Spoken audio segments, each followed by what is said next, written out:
Okay, so just a little bit about who I am, because I think it will help me lead into my approach to this presentation. I've been working with clients, SMEs, big businesses, agency side, and as a client myself over a number of years, and I've worked in quite a lot of different sectors. So I've had to solve quite a lot of different digital problems, create a lot of different digital strategies, run a lot of different campaigns over a very long and evolving kind of digital landscape.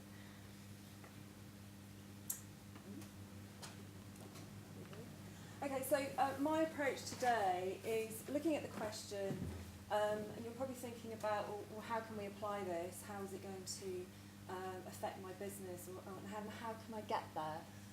So my approach is very practical, and it's taking some of the things that the guys have been speaking about and saying, well, where do I start? What are the things that I can do to kind of get me from where I am now to where we want to be, and to keep evolving that? So the first thing to think about is your business. You know it better than anybody else. Think about what you've got already and what your goals are and where you want to be heading. What are your knowns? Do you have a business plan? If you don't, you should. What are your aims and objectives? Where do you want your business to move forwards? What you could do is actually look at a SWOT analysis, which is look at your strengths, your weaknesses, your opportunities and your threats. Looking at what you're doing already digitally or what you might need to be doing. Think about your product, your service and what your offer is. And think about the people within your business and actually your customers. And then consider resources as well. Social media is great, it's free, but actually there's quite a lot of work involved in actually building a community, maintaining that community, and using the right people to do that within and outside your business. Think about the content that you've got and the collateral that you're already producing. So that's something to start thinking about. Well, how do you actually start going about gathering all of that information? Well, as the guys have touched on earlier, metrics are really important. You may have some offline metrics, sales figures, for example. Have a look at what you could get online. There's a screenshot there of Google Analytics. It's very visual, it's very engaging, very confusing at times, but you can set the tool up. It's a free tool. You can put it on your website if you haven't got that already, which tracks your users, what they're doing, where they're coming from, where they're jumping out of your site, what pages are more visited, etc. Social metrics. I think Anthony mentioned Hootsuite earlier. That's a really useful tool. It doesn't cost very much. You can have a look at the share of voice that you have, social media, the sentiment. Are people happy with what you're talking about, etc., etc. Mobile. Have a look at anyone. It's interesting to see who is coming to your digital website, whatever it is, your blog, using mobile devices, because it is on the increase. And then database analytics as well. Data, do you actually capture any data at the moment? How do you store it? Do you use something like Microsoft Dynamics? Or do you just put it in a folder somewhere on one of your drives? Have you thought about what you're asking people to give you in terms of data? How are you designing the forms that you're using to capture that data? Perhaps you could send out surveys to some of your existing customers. Have a look at polls. LinkedIn has a poll tool which is really useful just to ask questions. And yeah, look at your current customers, because you want to retain them, but also look at your target audience. Think about who they are. You want to acquire them and have them as new customers. Competitors is a really interesting one. Is the competing coffee shop, for example, doing a lot better? Why are they doing it? What makes their coffee better than ours? What is it about their brand? Have a look at brands that you admire, that you consume yourselves, and what you like about them. And yeah, have a think about what size they are. Are they an SME? Are they a big big brand, do they have a massive budget and that's why they're so successful, because they're throwing lots of money at it and they've got lots of resource. So moving on. So looking at all of that information, what you want to start sort of honing down to is to derive what your target audience is, and look at your existing customers. What are their profiles? Can you build up the information that you have at the bottom there from the data and the information that you already have? Where are these people online? What are they doing at the moment? How can you find that out? Well, there's quite a lot of information online. Factbrowser.com is a really useful website.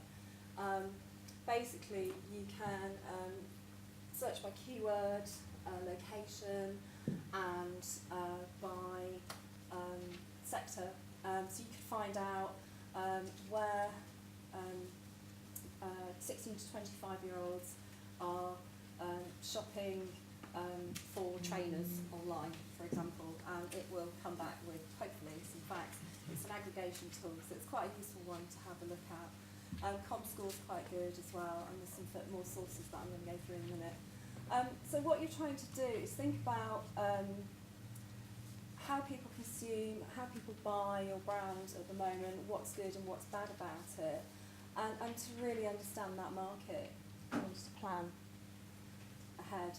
I'm not going to go through all of these sources, but there's quite a lot of stuff out there, as I've mentioned, to start helping you get engaged about digital. Factbrowser I've mentioned, eConsultancy, Smart Insights, really good portals, lots of articles on there, lots of information, lots of top fives. Marketing Week and Brand Republic are digital publications, but they're always worth a read. Have a look at your own trade, sector, industry publications, because people will be talking about digital. And there's also quite a lot of technical and digital press out there, and there's a lot of associations and industry bodies. So the guys have talked about legal issues, data protection, that kind of thing. Always check with these websites just to see if you're on the right track. There's quite a lot of local stuff going on as well. There's a couple of people in the audience who run some of these local groups. There's the Birmingham Social Media Cafe, which is free. It meets on the last Friday of the month, and Karen here, just got a hand up, I'll speak to her later, has been running it for about 12 months? 2 years. It's 2 been going years, for sorry. 4 years, and Right. I've been running it for about 2 now. Okay. And it's just a really great place to come together and talk about social media and how you're using it, have a cup of coffee, share information. And also WordPress Birmingham, Nathan's in the audience, is a group that meets every month as well. And WordPress is a blogging platform, and there's a lot of people there that are actually quite entrenched in developing and designing. So if you are looking to take that further, it's useful to go and have a chat with people and users and other businesses. Creative in Birmingham's a really good one. There's a lot of information there about what's going on in the creative communities, but also there are lists and information about organisations and individuals, freelancers who you might want to work with. The Drum is a magazine which is also online, which is regional focus, and they have a Midlands focus as well, and that's focused around marketing, and there's a lot of digital there as well. LinkedIn's a really good source. There's quite a lot of LinkedIn groups around Birmingham and the region that are for marketeers or SMEs or entrepreneurial businesses. So it's also worth having a look and see what's going on there. Aston Science Park is also a great source of events. They have a lot of business growth and technology events that go on there, and they're quite inspiring. And then have a look at Eventbrite and Meetup. There's a few Meetup groups that I've seen that are based around digital. So it's about getting out there and talking to other people about what you're doing and sharing information. So moving into Howstill, think about digital marketing as just generally marketing. I think a lot of people at the moment are thinking, well, this is traditional and this is digital, and then the twain shall meet. Well, actually, they're not. They're very integrated, and it's about having that mindset and thinking about what can help me get to my end goal. You know, using a poster like the cat I have over there, follow us on, you know, so that's promoting the call to action to go online, for example. Have a think about what your bread and butter channels and activities are. So, Anthony mentioned earlier, everyone's probably got a website. Well, you might not. You might have a blog, you might not have anything quite yet, you might have a Twitter feed. So have a think about, is that where I need to continue my focus, but actually look at other things that are around it, and that will feed into that. Also, have a look at what's doing well, what you really need to nurture and review constantly, what you want to pilot, so different and new areas. So what we call test and see. Have a look at maybe, let's have a look at Pinterest. We've never done this before, but actually people might want to see where we get our inspiration from. Quick wins versus a slow burn. You can't build an online community in 2 weeks. It would be great if you could, but have a think about how long that might take. And then just to kind of underpin all of that, put it down as a plan. There's nothing like having a plan and having a roadmap. There's a visual roadmap up there which is quite useful. And actually have a look at what's achievable within 3, 6, 12 months. So what I wanted to do next is just focus on 4 of the themes that Gray mentioned earlier. I've added another one in, sneaky. But I'm just going to concentrate on the 4. And just think about how you can approach content and content strategy. Yes, content is king. It does underpin your digital activity. So it's really useful to have a content strategy to support this, to support interest, interaction and calls to action, and support users' needs as well. So what you need to consider is what's actually working and what doesn't work. You know, what pages are most visited, you know, where do we get a lot of share of voice and feedback on our social, for example. What collateral have you got already?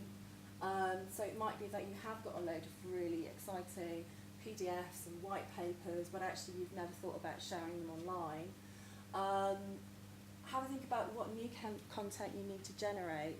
Obviously there's quite a lot of different areas. You can look at video, you can look at audio booths, you can look at, there's a new social network that came out last week which is called Vine. It's from Twitter. You can actually record, I think it's like 10 seconds of video which can loop. But actually it's quite amazing, and you can tweet that out. It's quite amazing how impactful that can be. It's not just about a tweet, it's about showing what you're doing. So have a think about what's out there, what new content is relevant to your product, your company, your brand. And then have a think about the types of content. So the basic content is the stuff that actually keeps your bread and butter site going all the time. Latest news, new products, new information. User-generated content's really interesting because it's about allowing your users to contribute to your platform, and they are creating content themselves. So one of the things that we did this year when I launched visitbirmingham.com was to create a platform where people could actually build an itinerary of their visit in Birmingham. And what we wanted to do was, we were building our own itineraries and telling people how great Birmingham was and doing a cultural tour for 2 days and that kind of thing, but we actually want people to create their own and then share that with the rest of our users. So that is a really nice use of user-generated content because it's a genuine review of the city, and it's content that people are creating. They're taking photographs, they're recording video, and we're allowing and facilitating that on visitbirmingham.com. So that creates demand. Where can you add some value with your content? Where can you integrate your social networks? Where can you publish that elsewhere, not just on your own website? your content can actually go into comparison sites. Your content can be rated, obviously blogs, and lots of other different types of websites are out there. So really explore that. And then think about the campaign content as well. Different times of year, what you want to promote. Shareability, can you share it? Is it SEO ready? And then think about the legal implications as well. And then there's just a picture of a matrix there, which is from a website called Smart Insights, which is a great portal. And it's a framework where you can actually start adding where different types of content can go in terms of emotional, rational, awareness and purchase. So that's something you can have a look at. So Solo Mo, social, have a think about not just social networks. It's not just about the Facebook, the Twitter, the Google. There's lots of other areas where social is used. So streaming, bookmarking, publishing, search, customer service is a really big area for social. Blogging and information and knowledge. So this is quite a nice exercise just to have a look and see where your brand is in all of those different areas.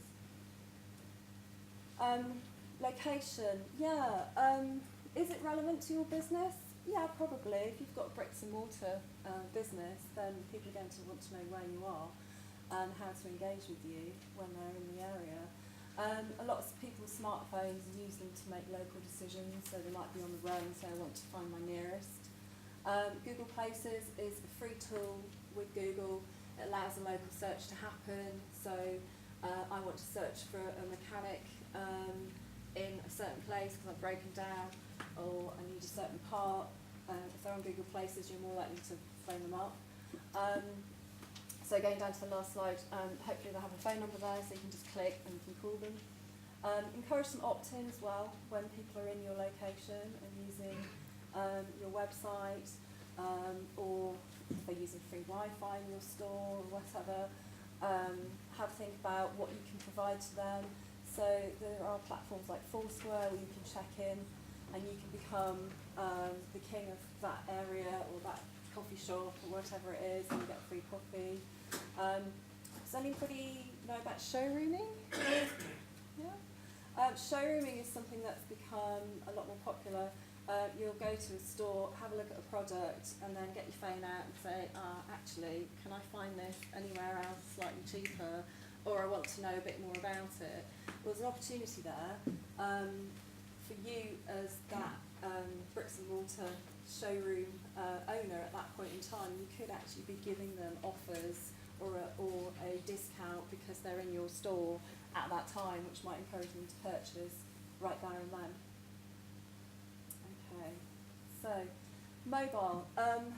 So what does your website look like on a smartphone? Have you tried it? Is it a responsive layout? Is it enabled to work on a mobile? There's an agency in Birmingham that have just released a really nice tool over last week that Gray picked up from Gray as well. You can actually type your site URL in and then click on the different phones and actually see what it looks like. So that's quite useful to know. If it isn't mobile enabled, you need to make sure it is.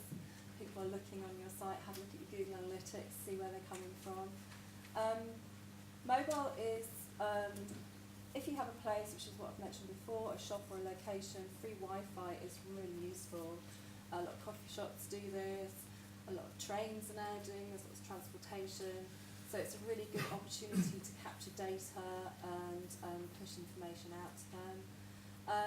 And have a think about when you are creating something for a mobile, whether that's a site or an app, it really needs to be some pared down content and in relation to somebody being mobile and on the go. And they really have quite a high expectation of information coming through, quite hassle and delay free, because they are actually in that place. So here's an example, very quickly, to the end, sorry, of the Urban Coffee Company, who are a coffee shop in Birmingham. They have one in Church Street and one in Jewellery Quarter. They've embraced digital, and I spoke to the guy earlier who runs it, and he was saying that all of their marketing is just purely digital, so it's worth having a look at that. Ambassadors, this is just taking on what we were talking about earlier on. How do you get a brand ambassador? Well, the newspaper, The Independent, is actually advertising for student brand ambassadors right at this moment. So that's quite an interesting approach. Have a look at who your customers are, your champion customers, your target audience, people with the same values. Advertise the fact that you are looking for ambassadors. And there are quite a lot of bloggers out there, so what you could do is have a look at a Google search on your brand, see who's talking about you at the moment, and contact them. This is quite a nice example of a brand who are a clothing line. They make bespoke tweed and men's jackets, Blake London. It's actually one of my friends, but the way that he's approached his business is he's talking to quite a lot of creative people at the moment, and yeah, I did go to school with Simon Pegg, but he's basically talking about their stories and the way that they approach life and their creative work, but actually talking about, you know, how they move around, and they're not really talking about the jackets at all, but they are actually saying that he has got one on there. But you know, it's about that kind of talking about people that have the same values as you as business, and they're the kind of people that he's using there. Data, yeah. Shall I just wind it up a bit? Okay, and just sorry about no data. I think we've covered data. Yeah, have a think about the human approach and human needs. Digital is technology at the end of the day, but the people behind it are you and your customers, who are human beings. Have a look at all your ideas and your channels, explore everything. Really try and plan and focus on what you're trying to achieve. Align everything with your business objectives and set KPIs as well. Try and keep it as simple as possible. And remember those shrewd and savvy customers, and obviously test and see, evolve, and then repeat the whole process, and enjoy what you're doing.